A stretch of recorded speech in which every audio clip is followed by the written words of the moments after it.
El moderno Estado de Israel fue fundado en mayo de 1948 tras la Segunda Guerra Mundial, pero el conflicto que se ha desatado entre israelíes y palestinos desde entonces se remonta mucho más atrás. Así, por ejemplo, Napoleón Bonaparte en su guerra contra el Imperio Otomano, buscando la ayuda de los judíos residentes en Acre, una de las ciudades más antiguas del mundo, propuso una patria judía en Palestina en 1799.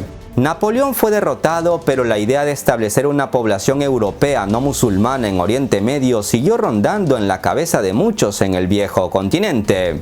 Y el gobierno británico, varias décadas después, con la ayuda de judíos británicos y europeos, empezó a fraguar un plan. Menos de 7.000 judíos vivían en Palestina a inicios del siglo XIX. Eso se debía en gran medida a que a lo largo de la historia, y me remonto hace unos 1000-2000 años, al Imperio Romano, las conquistas árabes, persas, etc., cuando se obligó a casi la totalidad de los judíos a huir de este territorio, de su hogar, comenzando un largo periodo de exilio hebreo conocido como diáspora. Esta dispersión de judíos por el mundo los convirtió en una minoría religiosa y cultural en numerosos países. Argentina puede dar fe de ello. Pero en muchas ocasiones y por diferentes motivos se desataron persecuciones a los judíos instalados en otros países, lo que generaba expulsiones y matanzas colectivas. Basta con recordar la Segunda Guerra Mundial. Y como decía, a inicios de los años 1800, menos de 7.000 judíos vivían en Palestina. Pero benefactores judíos ricos que vivían en otras partes del mundo, como el aristócrata francés Edmond de Rothschild, cuyo apellido ya de por sí puede darles miedo, empezaron a comprar a mediados del siglo XIX a los otomanos tierras en Palestina, porque por esos años los otomanos aún dominaban esas tierras, y eran estos mismos acaudalados judíos europeos quienes patrocinaban a otros judíos del resto del mundo para volver a esas tierras y establecer allí asentamientos judíos, siendo el asentamiento más notable el de Rishon LeZion, fundado en 1882 y que actualmente es una gran urbe con más de 230.000 habitantes, en su gran mayoría judíos. Esta inmigración judía, ese retorno de judíos hacia las tierras que consideraban suyas, comenzó a finales del siglo XIX y se conoce como Aliyá, palabra hebrea muy importante en el video de hoy. Es necesario resaltar que en ese entonces, mediados finales del siglo XIX, toda esa región junto con gran parte de Medio Oriente pertenecía al Imperio Turco Otomano, pese a que para entonces el imperio ya iba en decadencia. Por ejemplo, en 1882, cuando se funda Rishon LeZion, el mencionado establecimiento judío en la Palestina otomana, era el año en el que el Imperio Otomano perdía la administración de Egipto. Ya saben eso de que ningún imperio dura para siempre, y el otomano, uno de los más fuertes de la historia, también tuvo su final. Sepan que aún a finales del siglo XIX, Palestina no existía como una entidad específica dentro del imperio. Tampoco ha existido nunca una entidad soberana conocida como Palestina. El área que hoy se llama Palestina histórica estaba en el momento del dominio otomano subdividida en diferentes distritos en esta zona y dentro de este imperio. Hay que aclarar que a finales del siglo XIX la tierra en cuestión era de hecho una tierra sin pueblo, en el sentido de que las personas que vivían allí no se consideraban una nación, pero de ninguna forma era una tierra sin gente. Gran parte de la tierra era estéril, pero vivían cientos de miles de personas, la mayoría de ellos árabes musulmanes, que comenzaron a preocuparse por la afluencia de judíos, que llegaban financiados por multimillonarios judíos desde fuera. Así que, repito, los árabes que vivían allí no se llamaban a sí mismos palestinos, pero esto se debe a que a finales del siglo XIX no existía una entidad soberana conocida como Palestina. De hecho, si se le preguntara a alguien que viviera allí en ese momento, es posible que se identificara como miembro de una familia o un clan, como musulmanes, posiblemente como sirios, ya que muchos consideraban que la Palestina histórica era parte del sur de Siria, que en sí mismo tampoco era una entidad independiente en ese momento, pues Siria en ese momento aún estaba formando parte del Imperio Otomano. Por lo que los habitantes de Palestina hace 150 años también hubiesen podido identificarse como árabes o como súbditos del Imperio Otomano. Los palestinos no se convirtieron en un pueblo que se identificara a sí mismos como tal más tarde, quizás alrededor de 1920 o incluso después. Y eso fue en gran parte en respuesta al sionismo y al imperialismo británico. La violencia entre israelíes y palestinos a menudo se presenta falsamente como un conflicto entre dos bandos iguales con reclamos irreconciliables de un pedazo de tierra.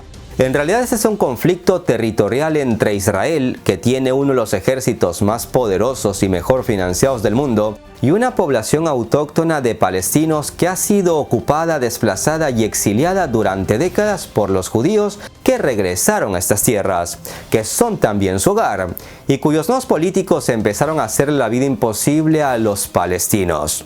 En los últimos días hemos escuchado en las noticias que el reciente fuego cruzado entre Palestina e Israel dejó más de 270 palestinos muertos en la Franja de Gaza a causa de los bombardeos israelíes, mientras que en Israel se han contabilizado 12 fallecidos. Numerosas áreas de Gaza han quedado reducidas a escombros y se cuentan unos 120.000 nuevos desplazados. Se acordó un alto al fuego entre Israel y Hamás con la intervención de Egipto, pero cualquier detalle, cualquier enfrentamiento entre musulmanes y policías en Jerusalén Este podría encender de nuevo la mecha. Estimados amigos, soy Gabriel Bulgakov y como lo prometido es deuda, hemos realizado un arduo trabajo documental para poder traerles este video para que conozcan de una vez por todas el origen de este casi eterno conflicto entre Israel y Palestina. El conflicto es cultural, religioso y político. Si en tu barrio vive una familia de descendencia asiática, africana, europea, mestiza e indígena, pues no pasa nada, todos viven felices. Pero en Palestina, o tierra de Israel si lo prefieren, palestinos e israelíes no han podido vivir en armonía porque sienten que uno está ocupando la casa del otro. Como resultado, el más fuerte, Israel, ha desplazado y ocupado los territorios de los más débiles, Palestina, un pueblo menos preparado que no ha tenido de otra que defenderse con palos y piedras primero, hasta llegar a actos vandálicos y terroristas. Hoy no les hablaré de la actualidad, que de eso ya van saturados en las últimas semanas. Vamos a ponernos en contexto para poder saber y entender qué es lo que sucede allí. Será difícil hacer que todos queden contentos con el video de hoy, pero me quedo tranquilo con que he intentado hablar de ambas partes. Durante siglos, los judíos se habían regado por todo el mundo, más que nada porque fueron expulsados de sus tierras y luego en otros lugares eran perseguidos y andaban buscando hogar de un lugar a otro. Pero a finales del siglo XIX, millonarios judíos, europeos más que nada, empezaron a comprar tierras en la Palestina otomana y empezaron a crear asentamientos judíos en estas tierras compradas. Existe un término glorioso para los judíos, aliyá, que en hebreo significa ascenso, pero no es otra cosa que el retorno de los judíos a lo que ellos históricamente llaman la tierra de Israel, la tierra prometida. Pero no debemos olvidar que estas mismas tierras también por historia son palestinas. Si en el año 1800 de unas 270.000 personas que habitaban estas tierras, menos de 7.000 eran judíos, un siglo más tarde, gracias a la compra de tierras por parte de judíos millonarios, de unos 500.000 habitantes ya había unos 47.000 judíos, que llegaron en la primera aliyá. La segunda aliyá se da entre 1904 y 1914, es decir, termina antes de que empezara la Primera Guerra Mundial. Y para entonces ya cerca de 90.000 judíos poblaban esta zona que, repito, en las últimas décadas y siglos estuvo poblada mayoritariamente por no judíos. No está de más decir que el conflicto palestino-israelí que se avecinaba era también por motivos religiosos. Musulmanes y judíos consideran a Jerusalén una ciudad sagrada, y esta antiquísima ciudad tiene un profundo significado religioso para el judaísmo, el cristianismo y el islam. Pero el cristianismo en este conflicto poco tiene que ver, la pelea se desata entre judíos y musulmanes. El sionismo es un movimiento político que apareció en Europa a finales del siglo XIX, donde intelectuales judíos, al ver que no tenían su propio país, empezaron a buscar la forma para crear un país para judíos y asentarse en un lugar concreto, preferentemente en unas tierras que para algunos es tierra de Israel y para otros es Palestina. En 1907, Gran Bretaña estaba considerando la necesidad de un estado amortiguador en el Medio Oriente para reforzar su dominio, y vio en los planes sionistas una vía para lograr sus objetivos. Fue así como el sionista británico James Weissman llegó a Jerusalén para establecer una empresa dedicada a la compra de tierras cerca de la ciudad portuaria mediterránea de Jaffa. En tan solo 3 años adquirieron un área equivalente poco más de 40 kilómetros cuadrados, lo que afectó a 60.000 agricultores locales, musulmanes en su mayoría. Los planes judíos y británicos llevaron, por ejemplo, a la creación en 1909 de El Hashomer, una organización que tenía como objetivo brindar protección a los asentamientos judíos que ya había y a los que estaban por venir. El estallido de la Primera Guerra Mundial hizo que Gran Bretaña desconfiara de los musulmanes de esta región, y se incrementó su interés en desarrollar una presencia aliada en Palestina, entre otras cosas, para fortalecer su dominio del Canal de Suez en Egipto. Para comprender el conflicto árabe-israelí es importante tener en cuenta las promesas incumplidas que los británicos hicieron a los árabes y judíos mientras intentaban asegurarse aliados en el Medio Oriente durante la Primera Guerra Mundial.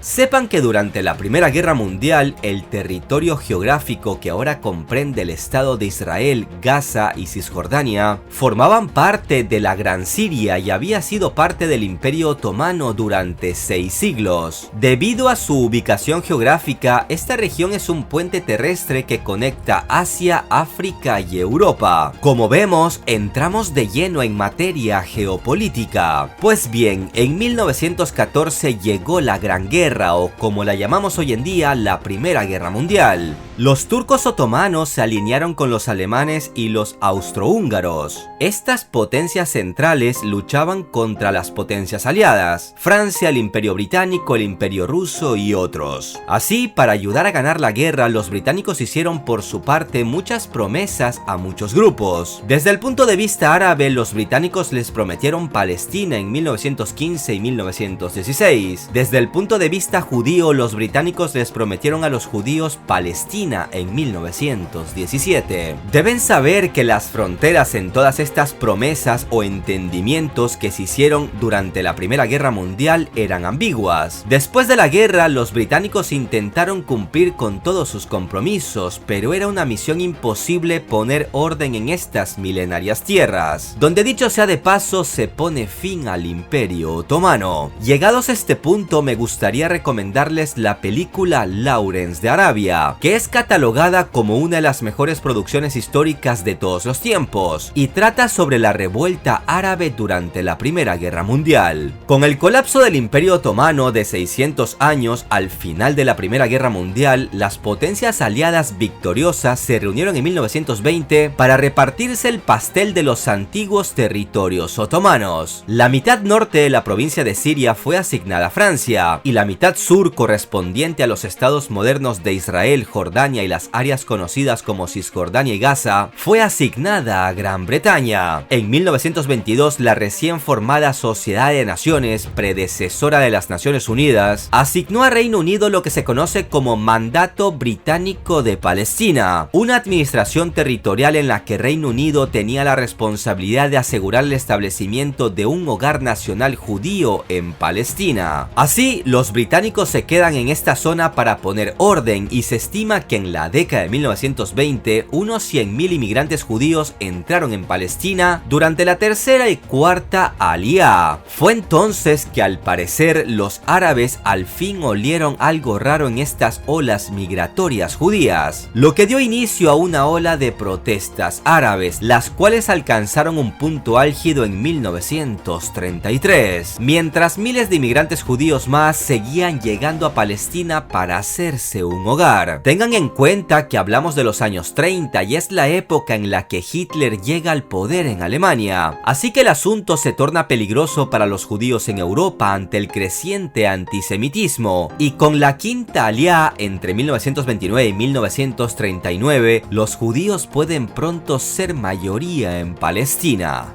La Declaración Balfour fue una manifestación del gobierno británico en 1917 durante la Primera Guerra Mundial para anunciar su apoyo al establecimiento de un hogar nacional para el pueblo judío en la región de Palestina. En 1936, la intensidad de la oposición al gobierno colonial británico que imponía la Declaración Balfour a un pueblo que la deploraba resultó en una huelga general de 6 meses de duración que resultó en una reacción violenta en la que se destruyeron hogares palestinos. Gran Bretaña no supo prever que se vería envuelta en una disputa entre judíos y árabes en Palestina, revuelta que nunca fue capaz de resolver.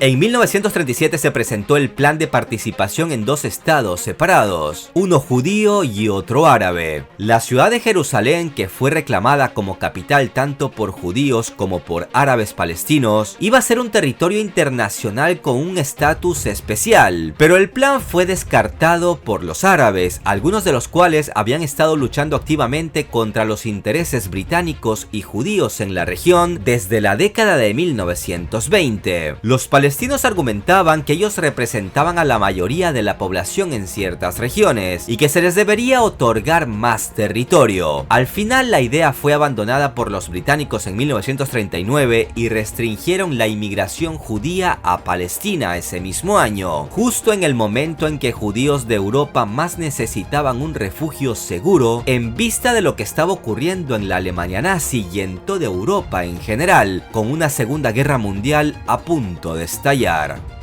Y es que con la llegada al poder de Hitler en 1933 en Alemania, comenzó la privación sistemática de los derechos a los judíos alemanes.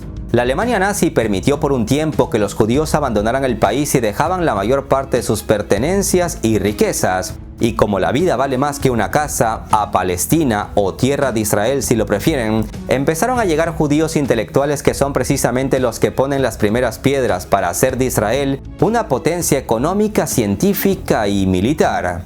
El entonces presidente de Estados Unidos, Franklin Delano Roosevelt, convocó una conferencia internacional para facilitar la emigración de refugiados de la Alemania y Austria nazi, y para crear una organización internacional que buscara una solución general al problema de los refugiados.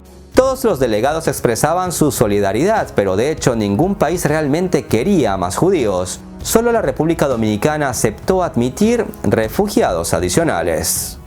Tras la Segunda Guerra Mundial, el 29 de noviembre de 1947, las Naciones Unidas votaron a favor de la Resolución 181, que dividió el territorio conocido en ese entonces como Palestina en tres partes: un estado judío, un estado para los palestinos y el área dentro y alrededor de Jerusalén, que fue reservada para gobernanza bajo un fideicomiso internacional. El plan de la ONU preveía un estado judío más grande que el propuesto en 1937, intentando darle tanto a judíos como palestinos la misma cantidad de territorio. En teoría deberían estar todos contentos, pero este no fue el caso. Mientras los británicos se negaron a asumir la responsabilidad de imponer la partición, Ben Gurión, que llegó a Palestina en 1906 desde una ciudad polaca para participar en la creación del nuevo Estado hebreo y que luego en 1948 se convirtió en el primer ministro israelí, no se mostraba del todo satisfecho con la partición, pero después de todo, un estado pequeño era mejor que ningún estado. Los sionistas lo aceptaron públicamente, pero en privado se prepararon para la guerra. Después de todo, para ellos, ese territorio históricamente les pertenece, algo que no es del todo cierto. Para los árabes, cualquier partición era inaceptable y nunca estuvieron de acuerdo. Inmediatamente después de lo acordado en la ONU y de que David Ben Gurión proclamara el establecimiento del Estado de Israel el 14 de mayo de 1948, se produjo una especie de guerra civil. El mismo día de la retirada británica de la región, tropas egipcias, iraquíes, libanesas, sirias y transjordanas, apoyadas por voluntarios libios, sauditas y yemeníes, comenzaron la invasión del recién proclamado Estado judío. Lo que ellos no se esperaban es que los judíos crearían inmediatamente después de formar un nuevo estado, las Fuerzas de Defensa de Israel, que a día de hoy son una de las fuerzas armadas mejor preparadas del mundo. La IDF, que es como se la conoce, fue creada a partir de unidades preexistentes del ejército británico, ex elementos de la brigada judía que combatieron bajo la bandera británica durante la Segunda Guerra Mundial, y también se unió la Haganá, una organización paramilitar de autodefensa judía creada en 1920, durante la época época del mandato británico de Palestina. La victoria de Israel en esa guerra no estuvo asegurada de ninguna manera, dado que era superado en número y armas. La CIA, recién formada en Estados Unidos, predijo la inminente derrota de Israel, pero al final de la guerra árabe-israelí de 1948-1949, Israel logró expandir el área bajo su control hasta cerca del 78% de Palestina, incluida la mitad de Jerusalén. La mayor parte de la población palestina de las zonas ocupadas por los israelíes fue expulsada o huyó, dejando una gran mayoría judía en el nuevo estado. Los refugiados palestinos encontraron refugio en campamentos en Cisjordania, de la que Jordania asumió el control administrativo, mientras la Franja de Gaza quedó bajo el dominio militar egipcio, sirio y de Líbano. La guerra de 1948 desarraigó a 700.000 palestinos de sus hogares,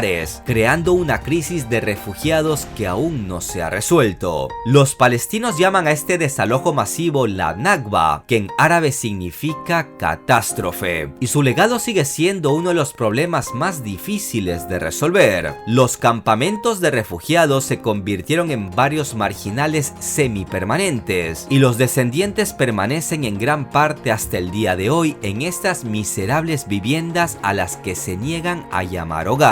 Egipto, por su parte, controlaría Gaza hasta la Guerra de los 6 días en 1967, cuando Israel conquistó y ocupó el resto de la antigua Palestina más los altos del Golán sirios y la península del Sinaí, territorio soberano egipcio. El Consejo de Seguridad de la ONU aprobó la resolución 242, que ordenaba retirarse los territorios que consideraba ocupados, pero fue ignorada por Israel. Luego de más enfrentamientos con soldados palestinos en Jordania en el Septiembre Negro de 1970, el Consejo de Seguridad aprobaría otra resolución, la 338, pidiendo un alto el fuego y exigiendo nuevamente que Israel se retirara de las incursiones de 1967, y nuevamente Israel hizo caso omiso. La Organización para la Liberación Palestina se fundó en El Cairo en 1964, dedicada a luchar por la liberación de Palestina a través de una revolución armada, en lugar de buscar una solución política, lo que le valdría la etiqueta de organización terrorista por parte de Israel y Estados Unidos. Sin embargo, la Liga Árabe la reconocería como el único representante del pueblo palestino en 1974. En todo este conflicto hay otro término importante, las intifadas, que es el nombre que se da a las rebeliones de los palestinos de Cisjordania y la Franja de Gaza contra Israel, que empezaron en 1987. Las intifadas tuvieron un efecto dramático en las relaciones israelo-palestinas, pese a algunos avances de paz. En 1988, la Organización para la Liberación Palestina reconoce formalmente al Estado de Israel. Luego, en el verano de 1993, el primer ministro israelí Yitzhak Rabin y el presidente de la OLP Yasser Arafat firmaron el Acuerdo de Oslo I, que preveía la creación de un autogobierno interino palestino, la Autoridad Nacional Palestina y la retirada de las fuerzas de defensa de Israel de las zonas consideradas ocupadas. Un segundo acuerdo, el Oslo II, siguió en 1995 y otorgó la autonomía palestina en ciertas partes de Cisjordania y Gaza, pero nuevamente no se le ofreció la condición de Estado. Pese a todos estos avances, la segunda intifada marcó el final del proceso de negociación de la era de los 90 y marcaría el comienzo de una nueva era más oscura en las relaciones israelo-palestinas. La causa central probablemente fue una desconfianza básica entre las dos partes, que hizo que la guerra fuera inevitable después de la ruptura de las conversaciones de paz. Si en la primera intifada en 1987 los palestinos lanzaban piedras a tanques israelíes y estos respondían con fuego, en la segunda intifada, en el año 2000, la chispa de las revueltas la encendió una serie de manifestaciones palestinas contra las que dispararon los soldados israelíes. Pero esta vez los palestinos no se limitaron a lanzar solo piedras, ya que militantes palestinos practicaron una violencia brutal más amplia, con atentados suicidas, ataques con misiles y disparos de francotiradores, que Israel enfrentó con una fuerza aún más letal. La segunda intifada terminó en el 2005, perdieron la vida 3.200 palestinos y cerca de 1.000 israelíes. Durante esta intifada el conflicto se agravaría con la controvertida muerte de Arafat en el 2004, muerte que según varias investigaciones fue provocada por un envenenamiento con polonio por parte de los servicios secretos israelíes. Pero desde Israel dicen que ellos no tuvieron nada que ver. Sea como fuere, la muerte de Arafat fue un gran golpe para la causa palestina. Desde ese momento la violencia ha regresado, con Israel declarando la guerra a la organización libanesa político-paramilitar Hezbollah y lanzando repetidos ataques contra la organización palestina Hamas en Gaza. Después del acuerdo sorpresa entre Israel y la Organización de Liberación de Palestina en 1993, pareció por un tiempo que se estaba gestando una partición de facto de Palestina en dos estados. A finales de la década de 1990, Israel realizó retiradas limitadas de partes de Cisjordania y en el 2005 retiró a sus 11.000 colonos y todas sus fuerzas de la Franja de Gaza. Pero en la primera década del 2000, el proceso de paz palestino-israelí se estancó por la segunda intifada y se vieron fuerzas extremistas violentas de ambos lados. La autoridad palestina, aunque se le otorgó un autogobierno limitado en Cisjordania y Gaza, no logró hacer la transición a un Estado soberano e Israel se mostró reacio a retirarse de toda Cisjordania, aunque las dos partes estuvieron bastante cerca de llegar a un acuerdo. Hoy en día hay más de 7 millones de refugiados palestinos definidos como personas desplazadas desde 1948. Una demanda palestina fundamental en las negociaciones de paz es algún tipo de justicia para estos refugiados, más comúnmente en la forma de derecho al retorno a los hogares que sus familias abandonaron en 1948. Pero Israel no puede aceptar el derecho al retorno sin abandonar su identidad judía o democrática. Y es que agregar 7 millones de palestinos a la población de Israel convertiría a los judíos en una minoría, dado que la población de Israel es de aproximadamente unos 9 millones, un número que incluye a los 1,5 millones de árabes que ya están ahí. Por eso los israelíes se niegan a considerar siquiera incluir el derecho de los palestinos a regresar. Uno de los problemas centrales en las negociaciones es cómo encontrar una manera de lograr justicia para los refugiados que tanto el pueblo israelí como el palestino puedan aceptar. Las ideas propuestas hasta ahora incluyen una compensación financiera y un reasentamiento limitado en Israel, pero las dos partes nunca se han puesto de acuerdo sobre los detalles de cómo funcionaría. Si bien los colonos israelíes fueron retirados de Gaza en el 2005, Israel retiene un control brutal sobre las fronteras y el espacio aéreo y marítimo del territorio, restringiendo lo que está permitido dentro y fuera y participando periódicamente militarmente en el territorio. La ocupación israelí puede entenderse como un sistema de gobierno militar bajo el cual a los palestinos se les niegan los derechos civiles, políticos y económicos, y se les discrimina sistemáticamente y se les niega la libertad y dignidad básicas. Por ejemplo, Israel, al controlar estos territorios, puede cortar el agua a los palestinos como una forma de presión. Israel también es capaz de impedir que barcos lleven alimentos o medicinas a Gaza por el Mediterráneo. Entonces, hablamos que Israel no solo ha ocupado territorios que se le fueron otorgados a los palestinos, sino que también hace que la vida de los palestinos sea imposible. Hay que también tener en cuenta el apoyo de Estados Unidos a Israel. Esta relación especial es bastante amplia y ha sido una de las principales razones por las que el conflicto ha resultado tan difícil de resolver. Estados Unidos le ha dado a Israel más de 118.000 millones de dólares en ayuda a lo largo de los años, y la mitad de todos los vetos estadounidenses del Consejo de Seguridad de la ONU han bloqueado resoluciones críticas entre Palestina e Israel. Estados Unidos ha presionado para que los palestinos renuncien a su derecho básico a la autodeterminación. Donald Trump quiso resolver el problema a punta de chequera, pero los palestinos le dejaron claro que la dignidad de su pueblo no se compra ni se vende. Y en todo este tira y afloja, cualquier chispa como el desalojo a principios de mayo de familias palestinas refugiadas en Jerusalén Este desde 1948, detenciones o ataques a palestinos por parte de la policía o del ejército israelí, o cualquier provocación de palestinos tirando piedras o cócteles molotov, caldea los ánimos. Y es así como empiezan los ataques con misiles desde Palestina a Israel. Luego vemos al sistema israelí de defensa antimisiles Cúpula de Hierro trabajando a toda máquina, derribando misiles para proteger a su población. Pero también vemos a la aviación israelita destruyendo edificios y casas de presuntos líderes de movimientos palestinos, lo que finalmente provoca daños colaterales, con pérdidas infantiles de por medio. ¿Qué es lo que ha ocurrido en las últimas semanas? El conflicto palestino-israelí en teoría tiene solución, pero para lograr la paz hace falta un mayor compromiso de la comunidad internacional. Y más que nada de Estados Unidos, que es el padrino de Israel y veta toda posible resolución en el Consejo de Seguridad de la ONU.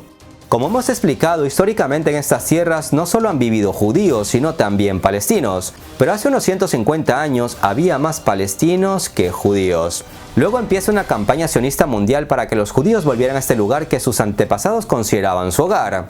Yo creo que si los judíos hubiesen planteado no crear una nación hebrea, sino crear una nación donde todos pudiesen vivir en paz, judíos, palestinos, árabes, persas, etc., nada de esto hubiera pasado, porque no hubiese sido necesario desplazar a nadie. Pero la idea del sionismo nace de que ellos querían una nación hebrea.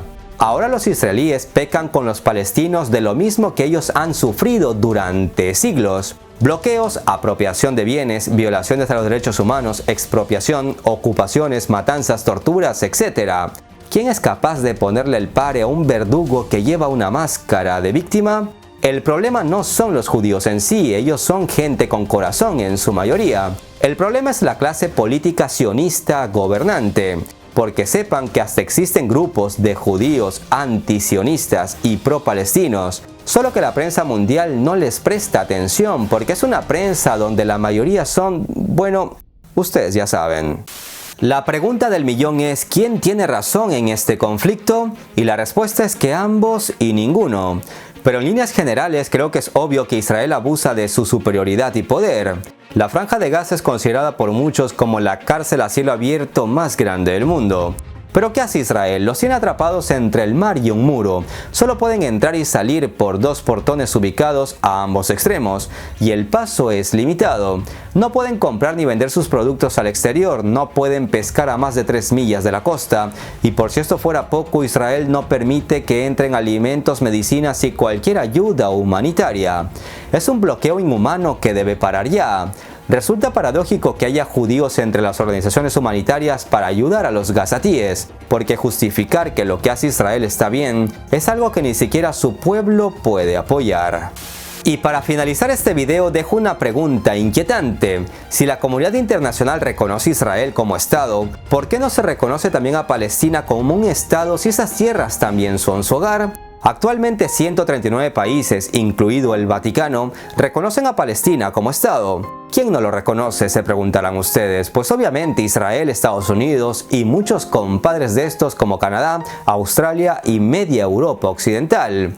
Si estas grandes potencias siguen obviando que Palestina merece reconocimiento mundial, el conflicto seguirá sin resolverse. Es hora de que la ONU vuelva a meter la mano, aunque me olvidaba, intenta meter mano, pero luego viene Estados Unidos con su poder de veto y todo queda en nada. Estimados amigos, les cedo la batuta a ustedes para que dejen sus comentarios con lógica y respeto. Hagan el bien sin mirar a quién. Un abrazo virtual a todos. Hasta la próxima.